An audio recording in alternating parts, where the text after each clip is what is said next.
Hi everyone, welcome to today's session. Now, few relationships carry as much weight as that of China and the United States. In this special edition webinar, we will have the opportunity to uncover the complex US-China relationship and its implications for investors. The session will cover important issues in the US-China relationship, including US elections, geopolitics, trade war, and the future of the Chinese economy. And then we will wrap up the session with a round of Q&A. We will kickstart today's session with a short introduction to our esteemed speaker, Mr. David Adelman, former US Ambassador to Singapore. David is a Managing Director and General Counsel at KraneShares. He previously was an MD at Goldman Sachs in Hong Kong and partner in two global law firms in New York, Washington, and Atlanta. David was the 15th US Ambassador to Singapore, serving during the first term of the Obama-Biden administration. He previously was also an appointed member of the Monetary Authority of Singapore's Capital Markets Committee and served on the executive board of the Hong Kong Treasury Markets Association. As for myself, I'm Ritesh and I head up investment and advisory at Syfe. I'm responsible for the overall development and evolution of Syfe's investment product suite across the region. Introducing Syfe, Syfe is a digital investment platform with a mission to transform the way people manage and invest their money. We believe in providing the best tools and resources so that people can improve their financial position and attain better outcomes in life. Now, a little bit about Syfe and KraneShares. KraneShares and Syfe, we hold a very special relationship that combines KraneShares' deep expertise in the Chinese market and Syfe being the gateway for investors looking to deploy their capital in Asia and beyond. We have been working together for a few years, and last year we formalized our partnership with the launch of the China Growth Portfolio, focusing on the new economy sectors of China that will drive the next phase of growth for the Chinese economy. After a tough few years of the Chinese equity markets, we've seen positive momentum building up this year with our China Growth Portfolio up 10% just in the month of February. We're very excited to see how the Chinese economy continues to trend forward. David, thank you again for being here today. Now, the United States and China have one of the world's most important and complex relationships. And despite apparent economic tensions between the two countries, recent diplomatic efforts signify an ongoing commitment to keep the communication channels open. With that backdrop, let me hand it over to you to share your views on navigating the future of the US-China relationship and its implications for investors. Good. Well, thank you, Ritesh, and thank you to Syfe, your entire team at Syfe, and thank you to all the people who have logged in to participate in this webinar today. I would be remiss if I didn't thank you for your very strong leadership of Syfe. We're very excited at KraneShares to have this partnership to make our China thematic funds available to more people, especially in the markets you have recently entered and your home market here in Singapore. You're exactly right. The US-China relationship is the most important bilateral relationship in the world. It's important to China, it's important to the United States, and it's important to, in fact, all the people of the world. And this is the very basis of our business. We believe that the most important story in the 21st century is the story of the rise of China. That's the investment thesis, the business case, if you will, that John Crane brought to the market when he founded our firm beginning in 2013. And we're very proud to have in our 13 New York Stock Exchange listed ETFs, the largest China Internet Fund, our flagship fund, KWEB, which now has more than $5 billion in assets under management, more than 200 million outstanding shares. Today I want to talk about the US-China relationship and make it a little bit of a macro discussion, just to I suppose begin with setting the scene, and then we can take it forward and talk about what the recent developments in the relationship should mean to investors who are looking to either increase their allocation to China or are looking to re-enter in many cases to begin again with China exposure.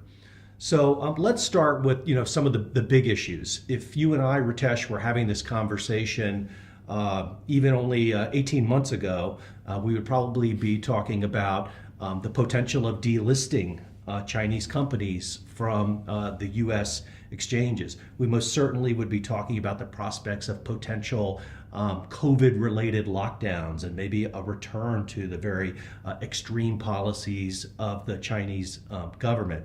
We're no longer, of course, talking about those issues. And if we were to go back maybe 2 or 2.5 years ago, we might even be talking about China's policies with regard to the internet, so-called internet crackdown laws. I'm happy to report that over the last 18 months or so, we at KraneShares believe all of those issues have really cleared out. The risk associated with any of those three are minimal, or in fact, I'll venture to say zero. There are, however, a couple of issues that are worthy of a close look, and that's what I want to talk about today. First, there's of course the real estate issue, and China having to work through its real estate problems. We believe the strong government policy of using public money and managing Chinese consumers through some of the overhang associated with the real estate crisis in China is well underway, and we know that China is committed to resolving those issues. And then there's the geopolitical risk, which is, I think, front of mind for many investors, especially those who live here in the Asia-Pacific region and sort of see it on the front page of their newspapers every day. The geopolitical risk is the area that I spend most of my time on. My team and myself, we devote ourselves to staying on top of all of the dialogue and everything that's been happening between the United States and China. And I'm happy to report the news is good, or maybe I'll say the trajectory is good. These are the two largest, most powerful countries in the world, and will be for, as I've said, at least the next century. So without a doubt, there are going to be speed humps and rapids that must be navigated along the way. But for sure, it's in the interest of both countries for the relationship to be positive and stable. And let me stop there and speak in terms of this relationship and this issue of stability from the perspective of China. I'm often asked a question, if you could get inside President Xi's mind, what would we find? And I'll tell you my theory. While I'm not a mind reader, to me, it seems clear that when President Xi wakes up every morning, he wants a stable day. All of their policies, all of their management, all of their messages to their people and to the world are in the interest of promoting stability. He has a very, very hard job to do. 1.3 million people, 800 million of whom have only relatively recently fought their way into the middle class, and each and every citizen of the People's Republic of China seeks upward mobility.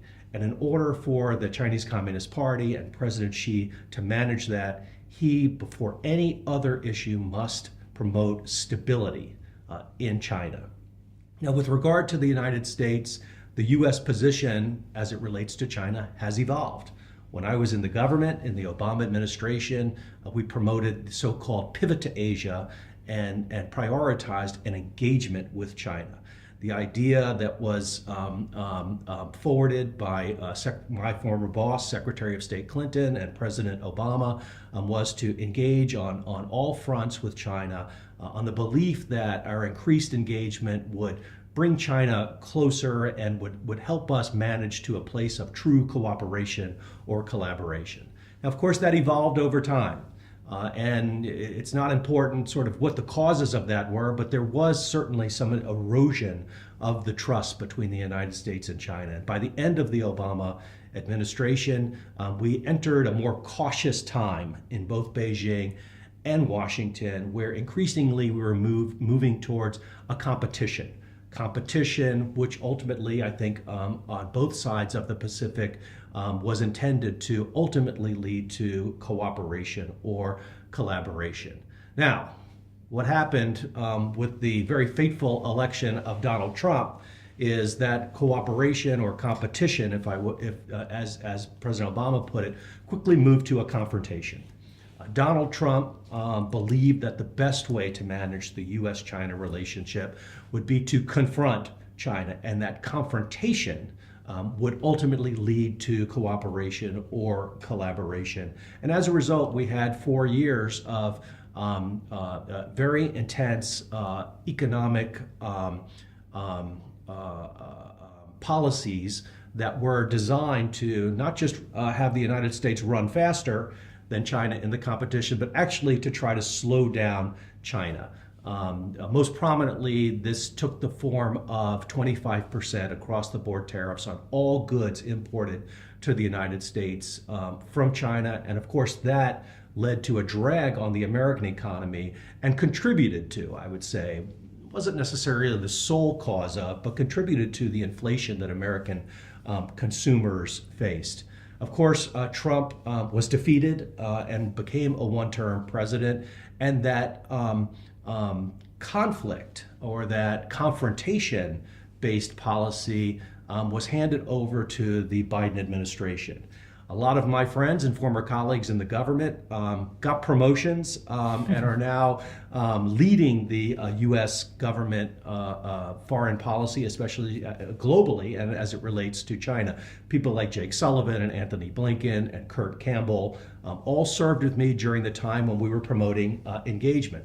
Well, 8 years later, they came out after the second term of Obama and the one term of Trump, and they were a little more hawkish towards China. They didn't go directly back to this policy of engagement, and they built American foreign policy as it relates to China around this idea of a strategic competition, that it would be a fair competition in one global economy, and that competition would ultimately, that fair competition would ultimately lead to this collaboration or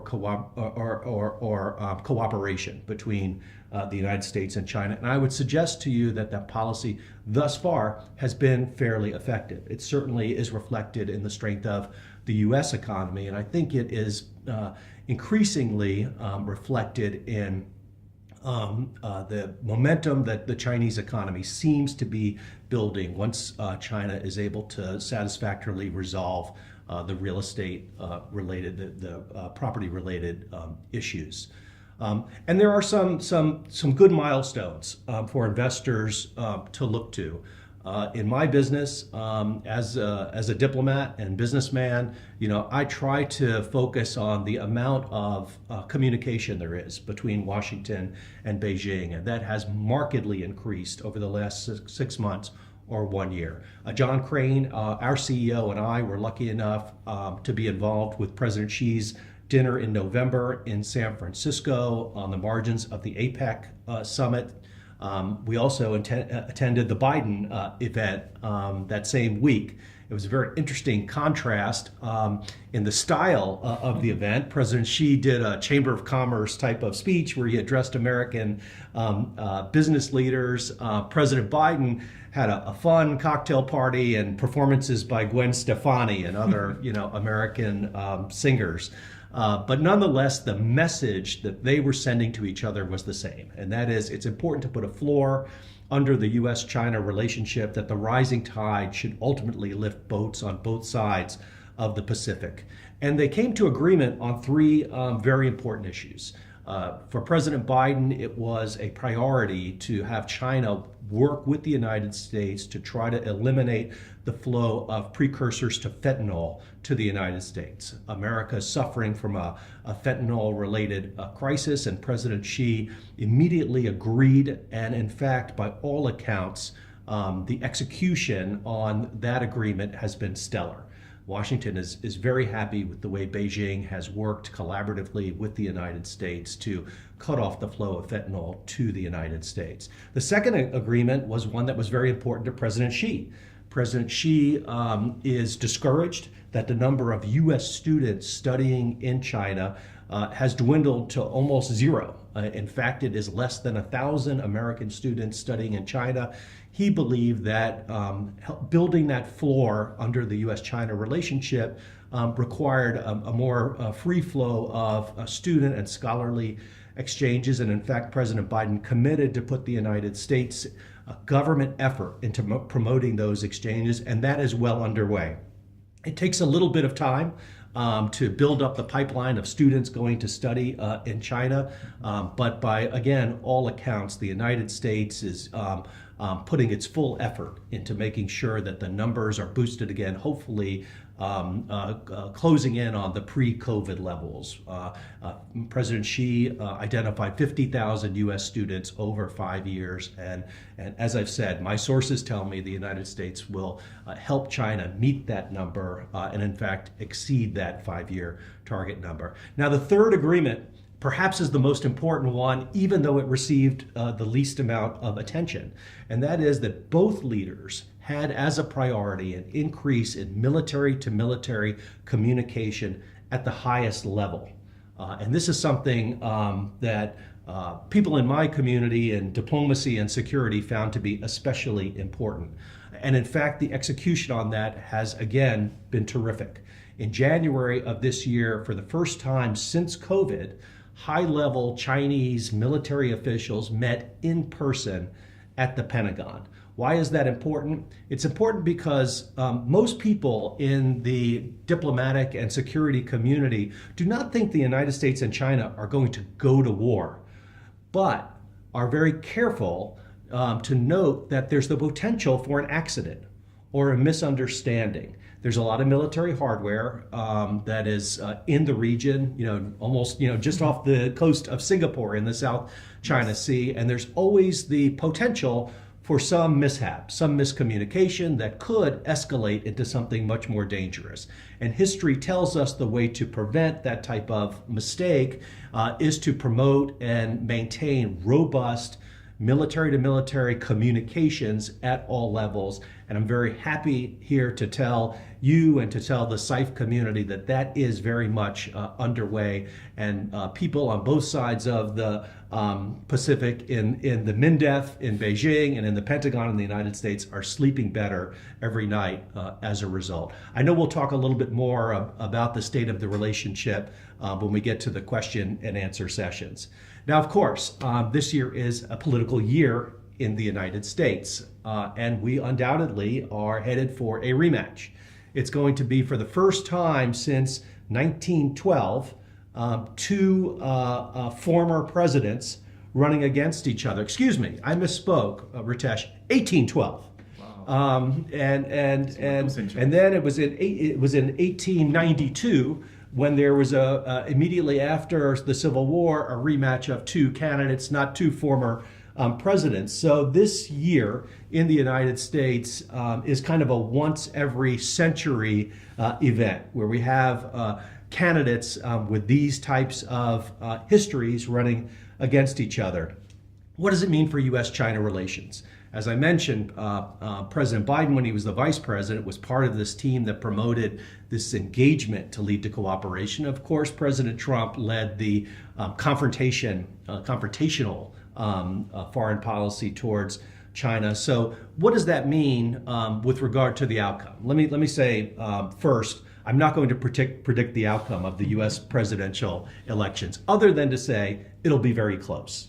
We can expect that. There's not going to be some sort of landslide that happens on November 6th of this year in the United States. And I would caution investors to not pay any attention to the national polls. As a reminder, we have an electoral college system. So in a sense, it's 50 separate elections. It's not one big national election. As a matter of fact, I think it's safe to predict that President Biden will win the popular vote. He will win the popular vote by many millions of votes. Nonetheless, this is going to be a very close election because we have 6 or maybe 7 states that will be decisive. In the southwestern United States, Arizona and Nevada will be close states. In the southeastern United States, Georgia and potentially North Carolina will be close states. And then, of course, there's the 3 states in the Midwest that I think the world has become very familiar with. Pennsylvania, Wisconsin, and Michigan will be close states. And I think a president will be elected based on the outcome of those 3 statewide elections. And as a reminder, 4 years ago, in each of those states, the margins were razor thin. And I think we can expect the margins to be razor thin again. Now, what does that mean? We at KraneShares, of course, need to understand the impact on the Chinese economy and the U.S.-China relationship, regardless of the winner. And we have concluded, when looking at the history, because we now have 4 years of each of these candidates, that in many ways, U.S.-China relationship will be stable and the trajectory will continue in a constructive way, regardless of the outcome. Because in fact, despite the different styles and the different tones of the rhetoric, with Trump being confrontational and Biden being more conciliatory, the fact is the policies were very similar. When Joe Biden entered the Oval Office, he didn't remove the tariffs on Chinese goods and services. He was much more conciliatory in talking about it. And in fact, when President Xi welcomed Biden into the community of world leaders, he didn't lift the retaliatory tariffs either. So we are very much, I think, in a place that diplomats would find to be very positive. And you don't hear people talking in these terms very much, but we're at a time in history where the United States has a strong interest in American economic success. America, of course, is an important market for Chinese goods and increasingly for Chinese services, and we'll talk about that in a few minutes. And of course, the United States has a strong interest in Chinese economic success, an integral link in global supply chains, and increasingly a market for American goods. And again, I know we'll talk about this in the questions, but I do want to just comment that I find that Washington, D.C. is very much out of step with the rest of America. And let me explain. China is by far the largest export market of American agricultural goods. American farmers want a constructive relationship with China so that they can continue to sell their products into the Chinese market. Hollywood, we know, is very interested in expanding its access to the Chinese market and hopefully getting American entertainment content available at levels that are near where they were 8 or 10 years ago, when American movies and music was ubiquitous in China. Silicon Valley is interested in the Chinese market. Wall Street, where I work, is interested in the Chinese market and the U.S.-China relationship. It's really only Washington where the problems lie. And I don't want to be dismissive of this. Hollywood and American farmers and Wall Street, we don't write the laws. The laws are written in Washington. So it's important that Washington, we think, be balanced and in fact be influenced by the greater American industry and the American people who have an interest in not just stability across the Pacific, but in fact a constructive relationship across the Pacific. So in the end, when I am forced to bottom line this, I believe that regardless of a Trump or Biden victory in November, we are going to see a continuation of current policies and thankfully a continuation of the current trajectory with regard to U.S.-China relations. And we can see from the agreements made in November on the margins of the APEC meeting and that the execution on both sides is not only in good faith, but there's a sense of urgency to strengthen that floor under the U.S.-China relationship. Let's talk a little bit about those trade numbers. I mentioned U.S. agriculture, where some of the biggest deals really in history have only recently been signed for U.S. soybeans export to China, for example. Despite all of the tension and the rapids, as I mentioned, that have been navigated across the Pacific, the trade numbers don't lie. With regard to the trade of goods, China is America's largest trading partner on most important measures. And I would suggest to you that is not going to change, not in the lifetimes of any of us. There's an interesting fact, or I suppose an inflection point in history. I don't have a slide on this, but if you'll indulge me, Ritesh, for the first time in history, in March of 2010, American exports to Asia, now this is Asia, not China, but China, of course, being by far the largest recipient of U.S. goods and services. For the first time in history, in March of 2010, U.S. exports to Asia exceeded U.S. exports to Europe. And despite all of the tension and rough waters across the Pacific, that hasn't changed. And again, it's not going to change in our lifetimes, if ever. And that's because the growth is here. And consumers in Asia, and especially consumers in China, are more powerful now than ever before. And they have a very, very strong interest in American goods and services because they favor American goods as of the highest quality and the highest safety. And as a result, American producers increasingly have an interest in Chinese economic success. Now, I mentioned goods and agricultural products. There's, of course, services and even technology. And I did want to spend a minute talking about one particular company that has made the headlines here for a few months, and that is TikTok. TikTok has penetrated American consumer markets like no Chinese product ever has before. Fully 150 million or 160 million Americans are regularly using the app. And I can tell you that my wife and my 3 adult children are counted in that group of 150 million. And I think if you tomorrow were to disconnect the TikTok app on their Apple phone, they would very much become political activists.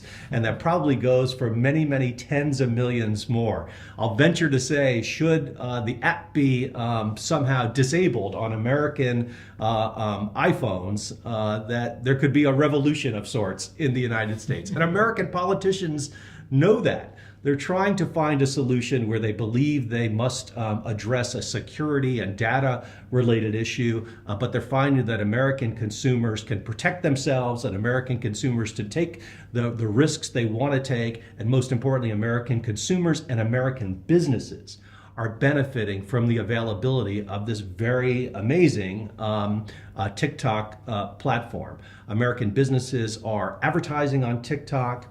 They're making money using it as a distribution channel. And I believe it will be very hard for U.S. politicians to stand in the way of that. And in fact, we see in the newspapers in the last week or so that even Donald Trump, who at one time was very hawkish in particular about TikTok, calling them out at rallies, pointing fingers and saying that he would remove the app from availability to Americans immediately, has done a complete reversal. He's done a 180-degree turn because he recognizes that although this is a Chinese product, American consumers love it. And I offer TikTok just as an example of a Chinese product that can penetrate American markets, that can help American businesses, especially small businesses, and then is so attractive and enjoyed by American consumers. I believe it's just the beginning. I think there will be more Chinese products that will go international that American consumers will find to be attractive, and maybe the next group of these products will be in the EV sector. China is leading the world in production of electric vehicles, and the Chinese electric vehicle supply chain and ecosystem, if you will, is world-class. And this is coming at a time when government policy in the United States strongly incentivizes the use of and proliferation of electric vehicles, charging stations, batteries, the vehicles themselves. And in fact, many Chinese factories have relocated to be closer to their consumers in the United States. They're right over the southern border of the United States in Mexico. This is in the news just this week, as you know. And in fact, Washington is no longer talking about no Chinese electric vehicles. They're saying we need policy so that the Chinese electric vehicles are manufactured in the United States. This is similar to what happened with the Japanese automakers in the 80s, the Korean automakers more recently, and we at KraneShares believe that the Chinese electric vehicle automakers are going to follow suit, and with that will come all of the supply chain and related affiliated businesses. And by the way, it'll employ American workers. It's going to take some time. The auto industry in America famously is quite ossified, and labor unions are quite powerful. But over time, we expect China's great expertise in electric vehicles to reach the US markets and, in fact, to succeed, maybe not quite as wildly or as quickly as TikTok has succeeded in the United States, but nonetheless, we expect that we're very bullish on Chinese EV becoming international and especially reaching the powerful American consumer. Let me talk a little bit about timing and how to think about the U.S.-China relationship at this point in time. Nothing happens quickly when we have economies of this size and the stakes are so high.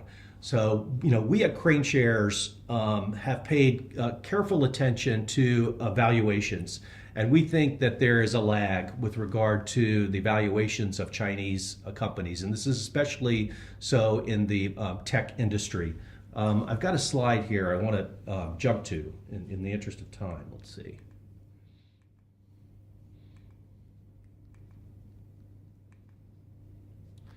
So as I mentioned, our flagship fund is KWEB. We have a 10-year track record with the largest China internet fund on Wall Street. As I mentioned, it's more than $5 billion under management, more than 200 million shares outstanding in KWEB. And KWEB is a basket of China's leading companies, and we believe the companies that comprise the KWEB basket are wildly undervalued. When we look at the very frothy valuations in the United States, we are now, for me, in our third bull market in one lifetime. I'm very grateful for that, I would add. But we think American valuations in the American tech sector are near the top of where they will be. And as a result, investors need to be looking elsewhere for headroom for growth. And this is something our Chief Investment Officer, Brendan Ahern, talks about often. And just to put all of this in context, the valuation of Amazon, one company, a powerful and important company, but nonetheless, one single company eclipses that of the entire tech industry, the entire tech sector in China. We're talking about companies like Alibaba, Baidu, Tencent, that have access to 1.3 billion people, many of whom are more advanced in their use of technology in accessing consumer goods and services than even the American consumers. On the fundamentals, these Chinese companies, and certainly the composition of the KWEB basket of companies, should be 2x, 3x, or even 5x of the valuation of Amazon.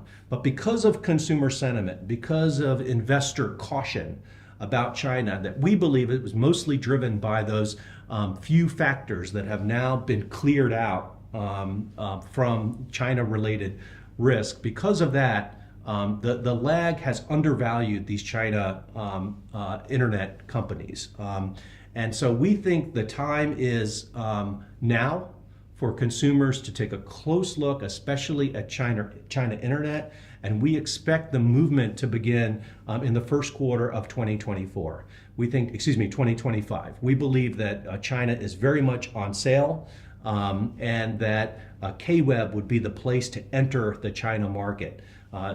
One must be very careful to consider that there are going to be winners and losers in the Chinese economy in the same way there are winners and losers in every large economy. But the numbers are clear that the China internet sector is poised to be a winner, and we can expect it to return to some of its highest levels from the early days of 2021. I know we've gone a little bit past our time, Ritesh, and I want to be respectful to those who are participating online. So it may make sense to finish up there and go to some questions and answers. Absolutely.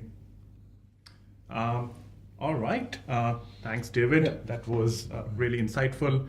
And again, I think it's just insane to see the kind of valuations at which the Chinese companies are currently trading at. And again, a lot of investors, especially in this part of the world, we are knee deep or neck deep in Chinese investments, and all of us do want that growth to kind of come back and all. But of course, it's been a hard journey so far.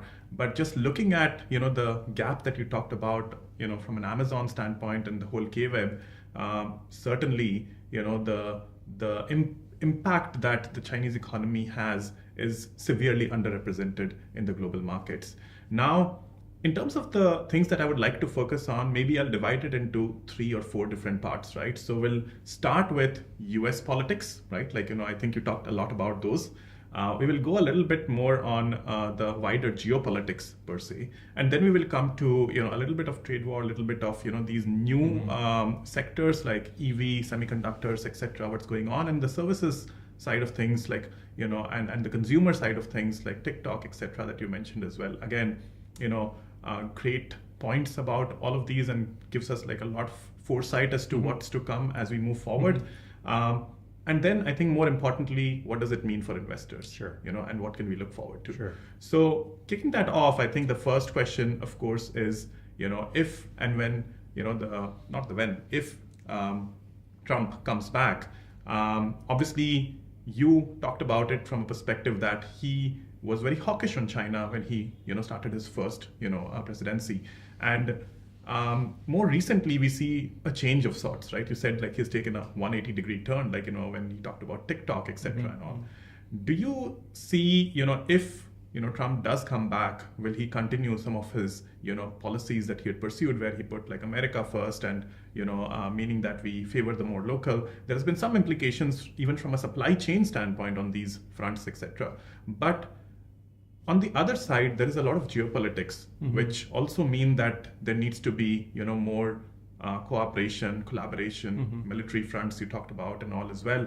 And maybe there is a space for co-opetition rather than competition. So I think on that note, would be great to hear a little more deeper thoughts from you on Trump coming back and the implications of it on the US-China relationship. Sure. Well, let's talk about the factors that might lead to a Trump return first. It's going to be a very intense campaign over the next 6 months. And yes, you're going to hear the rhetoric about America first and Taiwan and North Korea and the South China Sea, and you're going to hear talk about that. But one of the things that's very different this time than was 4 years ago is there are 2 other foreign policy issues that frankly are probably a higher priority in the campaign and a higher priority for the White House. War in Europe, war in Ukraine, and war in the Middle East.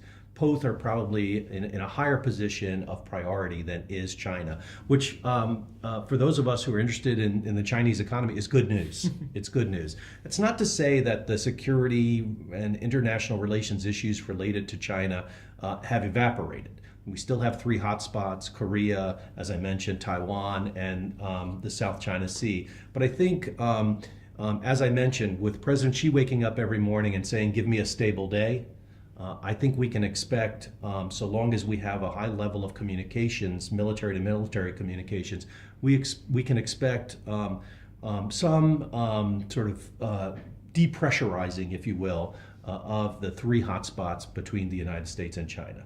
Now, where does that leave Trump? That leaves Trump in more of an economic war, if you will, and he will probably use the word war. But I suggest to investors, look at what he does, not what he says. And that's true of Biden as well. And despite all of the hot rhetoric from Trump and even from Biden, the truth is that the policies towards China have been pretty stable. The same policies that Trump put in place in his first year, now, whatever it is, 7 years ago, remain in place. We kept expecting some of the trade tariffs, for example, to roll off. It didn't happen, and that caused a problem in the American economy, but nonetheless, they weren't ratcheted up. So we expect, regardless of the outcome of the election, to really see the status quo. And if you like the trajectory of the Chinese economy, and we believe there are signs, very good signs, that the fundamentals are quite strong in the Chinese economy, we can expect that the U.S.-China relationship, the status quo in the U.S.-China relationship, to contribute to that trajectory continuing. Absolutely. Looking a little bit more internally within China, obviously, China, 2 sessions, this was country's annual parliamentary meeting concluded in early March.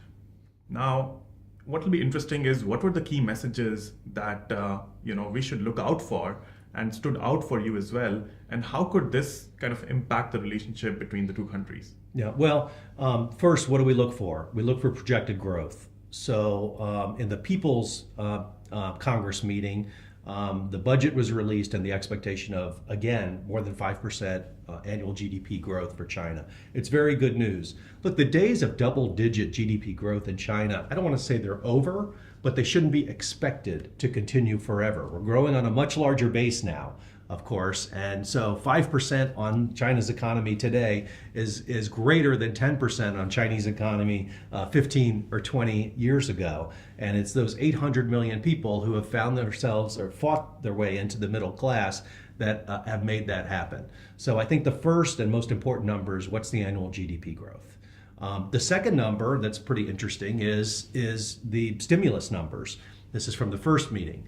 China and under President Xi's leadership will undoubtedly continue to put public money into the economy for purposes of increasing consumer confidence and trying to deal with some of the sentiment that we think is a little bit of a hangover from the COVID lockdowns in China and is undoubtedly related to the real estate challenges in China as well. So we can expect easy money, we can expect government stimulus spending, and those were the messages out of both of these meetings. High GDP growth, government stimulus, and easing on monetary policy. Great. And I guess moving on to a little bit more on the more futuristic look on China and US from some of the key sectors. You talked about EV. Obviously, there is a lot of things from a technology standpoint when it comes to semiconductors, chips, etc., and all. Sure. And we've seen a lot of tussle between the two when it comes to these key technologies, and US obviously wanting to guard these from a standpoint that a lot of this can get leaked out and then can have negative implications from a security standpoint on the US economy as well. So what are your thoughts about this? More from a short-term standpoint, but for also maybe the longer term, right? Yeah. Because right now there is, curb in some of these technology sharings to China. Does that mean that China will, start developing them in-house and 5 years, 10 years down the line, there is no longer that dependency? Well, you made the most important point, and that is sort of what could strict export controls ultimately lead to. Let's first talk about what export controls are really about. Export controls imposed by the United States are about limitation of the export of goods, I suppose, or services, but goods, usually technology, that can be used for military purposes. And the United States has determined that certain very high-end semiconductors do have military applications that are sufficient for purposes of imposing control on the export of those super high-end chips to China. There's a disagreement, of course. The Chinese disagree, and they believe that this same equipment has civilian uses and peacetime uses. But that'll be the fight, and maybe that's part of the strategic competition that is underway. And it's noteworthy that Taiwan or China, mainland China makes up fully 10% of the semiconductors that are exported from Taiwan. So Taiwan and the mainland are very much tied together, in part as a result of this semiconductor industry, and it sets up what some people refer to as the Silicon Shield that protects Taiwan. And what does all this mean? If the export controls remain in place, then China will be forced to develop its own semiconductor ecosystem so that it can manufacture the highest quality and the fastest semiconductor chips. That's already underway. President Xi, I think, has made it clear he does not want to be dependent on the West for anything, and certainly not for critical technologies such as semiconductors. So, there are unintended consequences to every policy. And the Pentagon, which drives export control policy, I think the Pentagon of the United States understands the risk associated with an extreme export control regime, which might drive China into developing its own very high quality semiconductor industry. Now, there are those, I'm not an engineer, there are those who say that what happens in Taiwan and these chips are really special. And it'll be very, very difficult for that to be replicated anywhere in the world, including in China. And that may very well be the case. And for that reason, you couldn't handicap on a timeline when China would reach the point where they would no longer need to import chips from elsewhere. But nonetheless, I think the industrial policies of China are already underway, driving towards independence with regard to manufacture and these foundries. Got it. Now, I guess you talked about US exports to Asia and it's surpassing Europe, for the first time. That was 2010. 2010, sorry. Yes, okay. that was Not 2010. paying attention. Yeah, no. but yeah, I think it's an important development. Also, I guess in the more recent history, there is aspects of the Indo-Pacific policy that has been in play as well.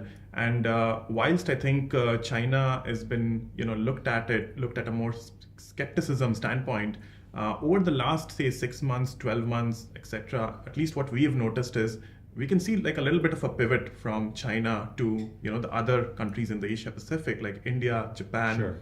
And whether it is the supply chains kind of different companies trying to see if there are ways to untag themselves, not completely but in some regards from China, but also looking at countries like India and Japan are as the places through which they drive the Asia growth story for the longer term. What are your thoughts about that? No, it's a really good point. Look, this idea of China plus one or China plus two has been around a long time. It's not anything new. There's always been an interest in international businesses, multinational companies, to protect themselves from dependency on any one place. And that's not just because of geopolitical risk. The pandemic showed us the importance of redundancy. Weather events oftentimes show global businesses the importance of redundancy. So that's always, generally been a policy. But the geopolitical risk, I think, has made the issue more acute. And so multinationals have, in fact, fully implemented China plus one and China plus two policies. India, was sort of a natural place for many multinationals to go to create redundancy in their supply chains, and I think that'll continue. Whether that takes a big bite out of the Chinese economy, I think not. The truth is, while India is very interesting, Japan is very interesting, each country has its own issues and challenges, and China is in some ways, and I'm always careful not to use this word too often, but in some ways, China is uniquely capable because of its scale of providing integral links in the supply chain, and there's nothing about China, at least in the near or medium term, that's going to change. So I think for the foreseeable future, global supply chains will still have some dependency on China, even if there are China plus one or China plus two efforts underway. Incredible. So now moving on to the equity markets and the general financial markets between the US and China, obviously there has been a divergence in performance over the last few years. We talked about, the returns in Chinese markets obviously have been very, very volatile.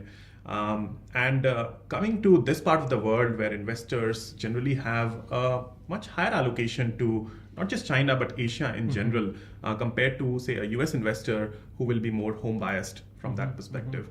Now, for that audience, obviously, the bigger question is, what do they look forward to? What does all of this mean to them from an investment perspective, an investment lens?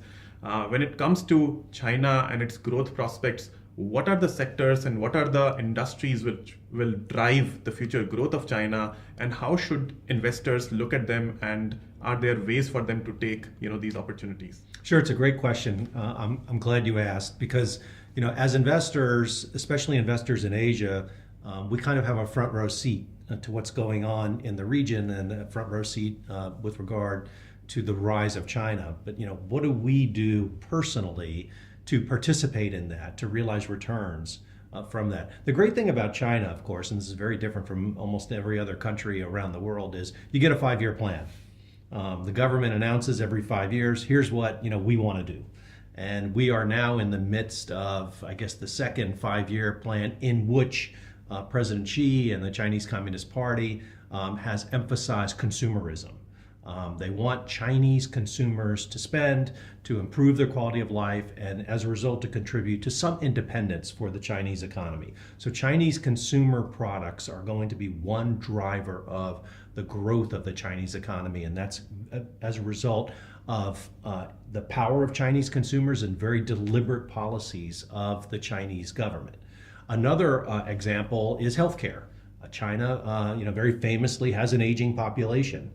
We know that Xi Jinping and leaders of China are going to be putting an emphasis on healthcare. So healthcare related companies are going to benefit not just from demographics and the power of Chinese consumers, but also Chinese government policies. Electric vehicles, which we've talked about for a few minutes earlier today, clearly an emphasis on China, where China is poised to continue to be the world leader in the electric vehicle ecosystem. Again, a great opportunity where it'll be the power of the Chinese consumer as well as Chinese government policies that are going to power that growth in that sector. And of course, technology and internet. We've spent a lot of time talking about the internet companies in China. We expect this next decade to be a great one for Chinese internet companies, not just TikTok, but all Chinese service providers and Chinese technology companies. And then finally, clean tech. Again, we see this as very intentional by the Chinese government, supported by Chinese government policies, and of course the increasing power of the Chinese consumer around clean tech or green tech. There are products available, I know, through Syfe, KraneShares products that fit squarely in these thematics. We have designed them and produced these indices as a result of our study and our sources and our intelligence on what's going on inside of China. So consumers and investors should be looking to the combination of where does the power of the Chinese consumer and the deliberate intentions of the Chinese government policy come together. Clean tech, healthcare, internet, electric vehicles in particular, all fit squarely within that category. Absolutely, and I think again you mentioned the point already that our partnership really wants to kind of capture that new economy sectors of China that will drive its future potential. It is moving, as you said, from a more manufacturing sort of dominant economy to a more consumer-oriented economy, and in the next 5 to 10 years, these sectors, the new economy sectors, are going to be the driving force for the new China that we'll see in the years to come. That's right. It's not just an export economy anymore. If I were to put 3 lines on a chart that showed agriculture, services, and manufacturing, agriculture, of course, would remain pretty flat. And in relative terms, in relative GDP terms, manufacturing would flatten out, and it's the services that really hockey stick. Awesome. With that, I'd like to conclude today's session with a note of thanks to Mr. David Adelman. Thanks for gracing this session today and providing your thoughtful insights on the complex US-China relationship and its implications for investors. Thank you everyone for joining us today, and we look forward to hosting the next session soon. Yeah, I think we are done. Awesome. Thank you so much. Thank you. This was good. I appreciate it. I know I kind of ramble a little bit. No, I think it was perfect.